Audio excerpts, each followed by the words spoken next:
Hey guys, welcome back to our channel, Ada and Nello Uncut. So you guys, we are here today with another Blue Therapy episode. We should apologize first of all because we know today is supposed to be hot topics. But you guys will get hot topics tomorrow. Saturday. We want to give you this one as it's hot because this one is really hot. The final episode of Blue Therapy is out and also the aftermath. But first of all, our personal channels are linked in the description box as always, so that you can go and check up with us in our personal lives, okay? Yes. So, Chioma and Paul. We have our notes. What's the other one? Deborah and let's leave those ones. I beg. Chioma and Paul. What is going on? Let's start from the last episode that aired. Yeah. Then we'll get to the aftermath. Yeah. In case you've not watched it, don't worry. We're here with the tea. With the tea, you guys. Okay. So, the last episode, Chioma and Paul, delved into different things we didn't even know about. Okay, the first shocker for me was when Chioma revealed that she was pregnant. She was once pregnant for Paul. I mean, obviously she's no longer pregnant anymore, but she was once pregnant. She was once pregnant for Paul, and she got rid of it because Paul was not ready to man up and be a father. And the funny thing is, somebody commented on our last video, she's like, I'm sure the reason Chioma is still with Paul was because she has done several terminations for Paul, and me and Ade were like, see Nigerians. Nigerians, and it turns out that the person was actually right. Not several, just one. And I feel like when women go through that with a man, they almost feel like they need to be with that man because I've done this thing for this man, so I need to be with this man. I've heard of people that go through this like multiple times for with a one man, getting rid of pregnancies. See, my first why I felt disappointed in Chioma is the fact that she was there telling him, I need you to be. I need to promise me next time. So you still want it next time? Like you really still want it next time? Yeah, you're still. How can you still consider this guy? Like he's just. See, I don't even want to start getting angry. But anyway, it was very shocking to hear that she had actually done that. It was very emotional for her. I felt bad for her. Like she literally couldn't talk. Yeah. It was very, very emotional. One thing I think happened in her own case is that this case of I don't want to be a single mom. Society already sees single moms this way. I come from Nigeria. We don't joke with such things. I've been with this guy for so long. I didn't she was just like, is either him or nothing. And nobody needs to be in that situation. It shouldn't be, it's either this guy or nothing, because that means that guy will deal with you very well and nothing will happen to him. So it was really sad. It was like he will have an upper hand. Yeah, and that's what happened in his own case. So another annoying thing that happened was that Chioma's sister showed up at Paul's sister. Paul's sister, showed up. That family is dysfunctional for sure. I was like, I don't understand. Like, you and your boyfriend or your partner, you are doing therapy, and then his sister has the audacity to come there. Not she didn't even stay at home and call him. To look for who? To look for what? Come and say what? Come and do what? So when I saw that part, I was just like, see, Chioma needs to just pack her things and leave this guy, because what kind of family does not even know boundaries? Like, even the girl, she doesn't. Okay, even if, because Chioma was saying that he invited her when I said Chioma. Paul was saying that he invited his sister when Chioma was not around. Okay, but why? Why? Your sister? Thank you. Why? Section? I know the annoying part of it. He kept telling Chioma, where were you? You were not at home. Where were you? She said I was at my sister's house. He was not asking her, what were you doing there? I'm just like, he's very controlling over her. And it was very obvious. But the good thing is, I feel like that last episode really, minus the whole termination thing, there's nothing new that we've not heard throughout the other episodes. But now, let's just move on to the aftermath, which is why you guys are here, I'm sure. Because now, this is, I think, a few weeks later, after the whole, incident show or whatnot.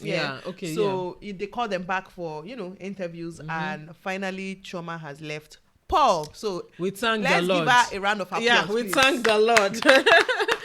Finally, Chioma has left Paul. So she came alone. Paul didn't come for the after show. Clearly, his ego won't even let him come. No kind of person that he is. He didn't come. But according to Chioma, he has been begging for forgiveness or whatnot. But there's a few things we really want to touch on. When it comes to this aftermath. So you know how when Paul kept saying, I'm a provider, I like to provide. I'm a provider. What do you do for a living? I'm a provider. Yeah, I'm a provider. Everything about Paul is I'm a provider. Okay? It turns out that Paul wasn't providing. Imagine. As the Yoruba demon that he is. Okay? Imagine. As a demon. And you know the funny thing there, how did he even have the audacity to sit down there with a straight face? He has been doing it though. Choma has been okay. Like he knows. We'll still touch on this anyways because he knew Choma won't tell people. So apparently he wasn't providing. Choma was paying 60% of their bills, including the rent. Imagine. Including the rent. When I say I will not pay, people will be looking at me with one eye like that. But look at it. When women start footing their bills, to be honest, they actually treat you in an abusive way. Yeah. In a neglective way. Or just something. Something is always their off. Their ego will come to play. Yeah. In fact, man, that if you even see a man that is okay allowing a woman take over like that, when it comes to finance, it says a lot about you. It says a lot. There's always something. A lot, yeah. So apparently, Choma has been footing 60% of the bills. Choma was like, she wants to see how he will keep up living in the house now since she was paying 60% of the bills. How he will keep up with his lifestyle since she was freaking footing his lifestyle 60% of the time. And I remember when you're talking about why will he wear his whether $2,000 £2,000 or $2,000 suits and go and sit down in the restaurant and be eating with whatever. So I'm just like, you don't even have money. You're funny. Sure not Choma that bought it. Actually. So basically, Choma was saying she was sold a dream, but she was like, she was sold a dream, but she said what she loved about Paul the most is what she loves about Paul the most is what she hates about him the most, which is the hustle spirit. That's the thing, But that hustling thing is a thin line between working too much and neglecting your family. Like there's a very thin line. People see it as you're a hustler, it's such a good thing, but for a lot of families, a lot of people, it's actually a bad thing. Because when you're so focused like that when it comes to work, something is paying for it. Something has to give. That's why most times a lot of men, when you meet them and they're single and they're hustlers, I mean, it makes sense to be a hustler when you're single. Yeah. But when you now have a family attached, you have to like, you don't have a choice. You have to. Because that's why you see a lot of women now step up and now become mother and father for their kids. Because you see men just focus on their job as if their job is the all in all. We talked about this recently. Now, a lot of men treat their bosses the way they should treat their wives. Actually. They respect their bosses. They take their bosses as their gods or whatnot. And then their wife is like a nobody. Where it's like work is no more important than family. No this and no peace. Work is important. Let me not even say work. Making money is important. But work is no more important than family. And in Paul's case, that's what Choma loves and hates most about him. But her own is even misplaced if you think about it. Okay, you like that he has a hustling spirit. Okay, but where's the result? You're still paying. But that's the thing. The hustling spirit, it doesn't mean that's the thing. Most people that hustle that much, they've not made it. They want to make it. So she said, obviously, money will be coming in from time to time, but it's just not enough money. But you're just hoping. Okay, I get. It's true. Hoping that to pay one day, and you can now enjoy, the fruit of your labor. I get. The shocker of this aftermath itself is the fact that Paul's sister said she wanted to call in. Okay, so she called into the show for some business. Anyway. She called into the show. The part, she was just annoying from beginning to end. She was basically telling Choma that she needed to vet Choma because anybody that's coming into the family, she needed to make sure the person is worthy. Imagine. And of her useless brother. Yes. I feel like that family is very dysfunctional. She told Choma that why she used to come and drop Choma's kids in the house. Drop her kids, yes, in the house to Choma because she wanted to show Paul. She wanted Choma to show Paul that she can take care of kids before Paul would decide to settle with her. Imagine. Something that stupid. Like, and funny thing is that it's not the same Paul that refused to, become a father. Thank you. It's not the same Paul. So you're now trying to make me do what? Like something he wants. Yeah. And again, you can't use how someone takes care of other people's kids to really gauge whether they are good with their own kids. You can't really do that because some people, I don't have that connection with you. I don't even know you. You just bring your kids to my house. I might be weird around your kids. Doesn't mean that around my own kids I won't do better. So I bet that's a useless excuse. I bet. She's just looking for who to use. Said, you can imagine she even said I was here first before you, as in talking to Chioma. It's a competition. Like for your brother. That Chioma even told her that it seems you're in love with your brother. You should be the one sitting down here actually. And she started laughing like what? Like what are you saying? But actually from the way it sounds, I think she's actually in love with what kind of nonsense is that one? Like I was here first. Marry your brother now. Move in with your brother. Come and pay thank you, and then you should continue and be going. Like it doesn't even make sense. And this thing is still that.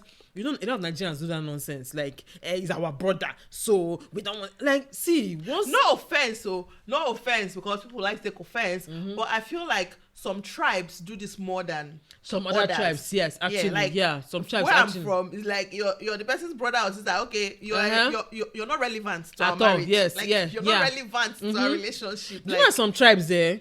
Even if you are older than your husband's sister, you call them auntie or something. Yeah, you call them auntie. Call them. I know it's common with some tribes. Yeah, but where I'm from is just like, okay, my husband's sisters and brothers. Oh, I'm very cool with all of them. Yeah, I respect them. I respect them.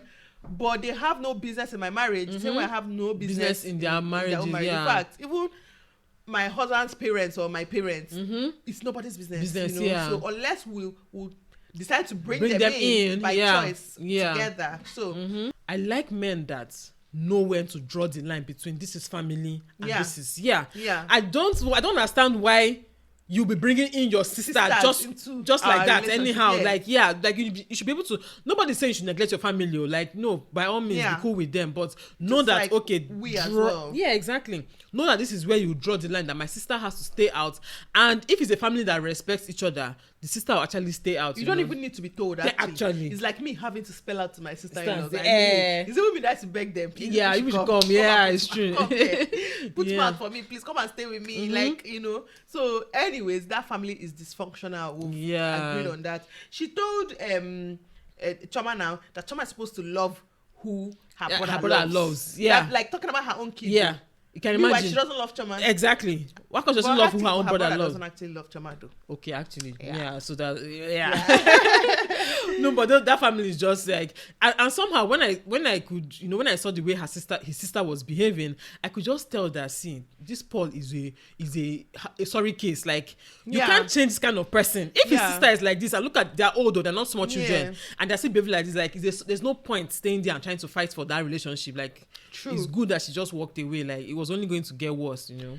One thing that triggered me the most when it comes to this aftermath is the fact that Choma kept apologizing for being aggressive, and the Choma that we watched is nothing. She's not aggressive at all. She's nothing close to being aggressive. She was so angry, but she still held it together. Like, it pains me, and this thing just brings back, you know, how a lot of black women, that's a fact. Yeah. When we get angry, everybody calls it aggression. Aggression, yes. It's like, why you being aggressive? Why you being aggressive? That thing pisses me off so much. Of course, but it pisses me off so much because, like, why should I not allow to be angry and express anger the way I want to express anger? And Choma again was not being aggressive. No, but you know the funny thing, this thing that they always stereotype black women with and say, you know, the angry black woman. Okay, let's look at it this way. When we are happy, we are loud and we are all over the place, you know. That's normal for us. When we are sad, we show that we are sad. So why is anger being taken out of proportion? Like, just because I raised, they want to control you. Yes, they want to provoke you, and but if you they notice, don't want you to react. And if you notice, Paul is so controlling that he did not even apologize for, you know, okay, when Choma left and went, you know, to her sister's house, she left because of what Paul said in the last episode, okay? He didn't apologize for it, though. In fact, he was demanding an apology from Chioma. So it shows that he has suppressed her. Yes. Yeah, her friend said it now. So she's currently living with her friend. Yeah. That came into the show now. The first her friend said it that Paul made Choma timid. You can imagine. He made her timid. You know, when you're not allowed to be yourself. You're not allowed to show anger. You're not even allowed to be happy the way you want to be happy. Yes, now. She'll be dancing around the house to whiskey and stuff. He's telling her why she's dancing like she's in the village or something. So you're not allowed to be yourself. He suppresses you so much that you can't eat what you want to eat. Yes, you become so timid around him, and it now translates to the rest of your life or something. Like her friend said it. That was the first thing she said, that Choma became very timid the moment she started dating Paul because of man. Meanwhile, you know what happens in most very good relationships is that even people that were timid actually become more lively and friendly. More themselves. More themselves when they meet, you know, the right partner. They have a partner that is encouraging them to be themselves. Yeah. So that one is just it's really sad, I beg. And her friend even said that one now that when they go out to eat, that time to pay. Okay. Oh my God. Yes. Oh my God. Time to pay. He will now say a client is calling. Yes. He will now see. I don't know why I say these things. Choma will pay the bills. Choma will pay the bills. When I say these things, I say people will say, "Why you?" We will wash plate together. Okay, we will wash plate. I might have my own money. No, I'm not bringing out that money. If I pay that bills that day, from paying that bills that day, I'm never coming back to the house. Thank you. When you go to work, I come and pack my things. Thank you. It's different if it's time to pay. You be like, oh, babe, let's share the what's it called? The bill. Let's split the cost. I even prefer you saying, okay, see, I don't have money. Like, can you just pay for us? That it's better. pretending. But pretending. Who do you think? Are you like? No. Don't vex me. Don't vex. Because to me, it just means that you think I'm a fool. Yeah. You think I'm stupid. Yes. So you want to be acting useless drama on top, paying for your bills. When her friend is there. It's so embarrassing. Like, no, my dear. But anyway, I don't know how women cope with such men like that. I don't know. Like, to round up, let's just talk about one very important thing that Chioma said towards the ending of the aftermath. She was like, she didn't have a third party in the relationship, and that's something she wishes she had. Mm-hmm. You know, we are fond of people telling us, oh, don't bring a third party into your relationship, don't bring a third party into your relationship. But me, I'm a believer in a third party is necessary for every relationship. Yes. It just depends on how you bring in the person, who the person is, and your relationship with the person. Exactly. Okay? Like, do you think so? Yeah, I think so. I agree. Like, for me, it's just a third party doesn't mean that they're interrupting anything that's happening in a relationship. It's just someone else that knows. Yeah. Yes. Someone that when things go wrong, you can talk to. See, no man is an island. No relationship is an island. Like, see, at the end of the day, you still. We need to even come on when you're angry. When you voice it out to someone, you feel better. You feel better. Thank you. You always even it can be your sister. Do you know even different perspective too? You know, sometimes your partner might annoy you in a way that you're like I can't even take this anymore. Yes, thanks. You talk to your friend, talk to your sister, and she'll be like, no, now look at it from this way. And I'll be like, exactly. Actually, that happens to me sometimes. Yeah. Like when I talk to others, I'm like, oh, nah, I understand where this is coming from. So a third party is don't be one of those. Don't be deceived. Nobody should bring a third party. That's a lie. That's a lie you were told. Okay? Yeah. If you're a woman, a man, you should have someone you can talk to. It doesn't mean that person is prognosing. Yeah. It doesn't mean that person is in your day-to-day activities. But just someone you can talk to about your relationship. And it doesn't mean that not everybody you want to talk to, but at least have one or two people you can always talk to about your relationship. Yeah, and it doesn't mean that once the person, wants to tell the person whatever you tell the person too will now go there act. Sometimes it's just listening ear. It's just listening ear. Just someone that knows what's going on in your relationship and someone that can advise you well. Yeah. And you don't have to take the person's advice, all the at time. All. You don't even have to take it at all. Yeah. But just different perspective. Mm-hmm. That's why people stay in an abusive relationship for so long. Yeah. A lot of them hide it. That's true. That's exactly what Chioma did. She was hiding her situation from her friends, from her family. Apart from this, her friend, obviously, that witnessed Paul a few times, but she didn't even witness him in his full, So basically, for me personally, I'm all for third parties. You just have to know who it is and how you bring in the person. Yeah. But you guys, let us know what another thing is that you have to be careful about men who try to isolate you from third parties. Yes. Yeah, you have to be really careful. If they are nice and normal, why don't you want me to talk to my sister? Yes. Why don't you want me to talk to my friends? Like, why are you telling me that strangers? Yeah, I've heard of situations where men will tell their girlfriends things like, "This your friend. The way she looks at me is as if she likes me. It's as if she's going to chase me. It's as if." So the girl now be like, I don't want this girl to come and take my man. It's the girl that has the problem. Yeah. It's not even. I don't even blame the guy, to be honest. So a lot of men do that kind of nonsense. They tell you nonsense about your friends, about your relatives, they try to just isolate you and then deal with you very well. Divide and conquer. Don't allow it happen. Okay. Yeah. Let any man come into your life know that if you do anyhow, there's somebody that can come and fight for me. Yeah. My family member, my sister, my friend, my brother, somebody is going to fight for me. Yeah. Let every man in your relationship with, know this. Even people you're married to, even your spouses, let them know. Let it not be that if I do whatever I do to this woman, she will not tell anybody. Nothing they happen. She will just take it. That's very dangerous. That's actually very dangerous and very bad. Very dangerous, yeah. You guys, anyway. Know what you think. I've summarized it for you people. Paul and Choma's part. Paul didn't come, so. Yeah, for the other people, I beg. Just want to say, they're just time wasters. But yeah, let us know what you think in the comment section. I'm sure a lot of you enjoyed this blue therapy. Like me, I actually enjoyed it. I didn't even watch the first 2 episodes, I did watch the first 2 and then the last. I skipped the middle one. Yeah, I actually enjoyed it. And again, like I said, even though we said it's fake, these are real life situations that happen. Yeah, so even if they come out tomorrow and say it's fake, it's still So let us know in the comment section if you know any stories like this. What are your thoughts on Chioma and Paul? Are you happy that she has left him, or are you part of people that are saying not happy, that means your Paul's sister? Actually, your Paul's sister. So thank you guys so much for watching this video. If you liked it, please give it a thumbs up. Yeah, remember to go to the description box to check our personal channels out, you know, if you're interested. Yes. And yeah, we'll see you all in our next video. Yeah, tomorrow. Our next video is tomorrow. Okay, so just stay tuned. Yeah. Bye, guys. Bye.